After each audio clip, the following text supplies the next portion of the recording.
Le groupe Bolloré veut de toute évidence faire de Jean-Baptiste Rivoire un exemple pour intimider tous ceux qui pourraient vouloir suivre la même logique et s'exprimer sur leur ancien employeur sous une forme ou sous une autre.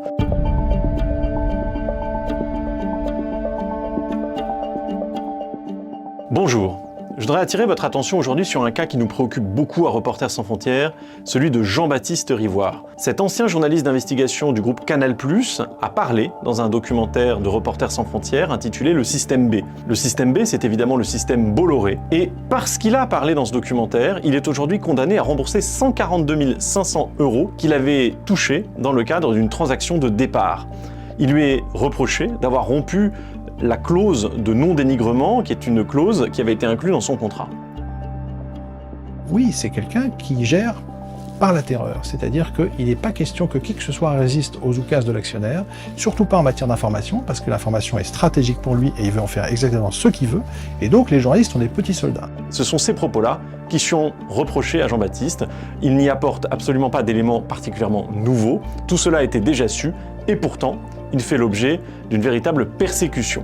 Pourquoi ces clauses, il faut qu'on en parle? Nous avons évidemment le sentiment qu'il y a un dévoiement de l'esprit de ces clauses. Ces clauses, elles sont faites pour empêcher que des secrets professionnels soient dévoyés quand on glisse d'une entreprise à une autre dans un même secteur. Mais le groupe Canal+, le groupe Bolloré font signer ces clauses de silence sans limite de temps, sans préciser si ce sont des secrets professionnels ou des informations publiques qui ne peuvent pas être diffusées, et puis enfin, sans préciser quel est le contour exact des activités de l'ancien employeur que l'on ne peut pas critiquer. Quand vous voyez l'ampleur du groupe Bolloré aujourd'hui, qui va évidemment des médias mais aussi au cinéma, en passant par l'édition ou la distribution, je crois qu'il y a de sérieuses raisons de penser que ces clauses sont devenues abusives.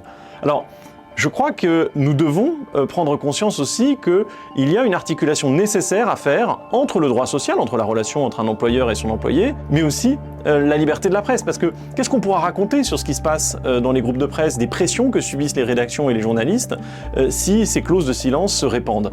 C'est aujourd'hui, selon les calculs de Reporters sans frontières, plus de 500 journalistes qui ont signé ce type de clause.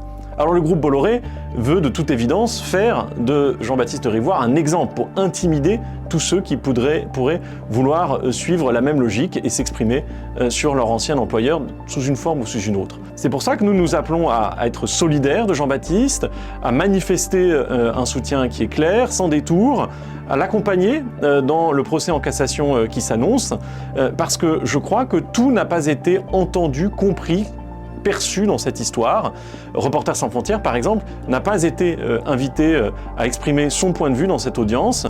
Le tribunal n'a considéré que ce qui relevait de la relation entre l'employeur et l'employé. Voilà, c'est pas le bout du chemin judiciaire, mais je pense que c'est l'occasion de tirer la sonnette d'alarme sur ces pratiques qui sont abusives et qui, demain, peuvent être un enjeu de liberté de la presse, et elles le sont déjà largement aujourd'hui. Solidarité avec Jean-Baptiste et restez à l'écoute pour la suite.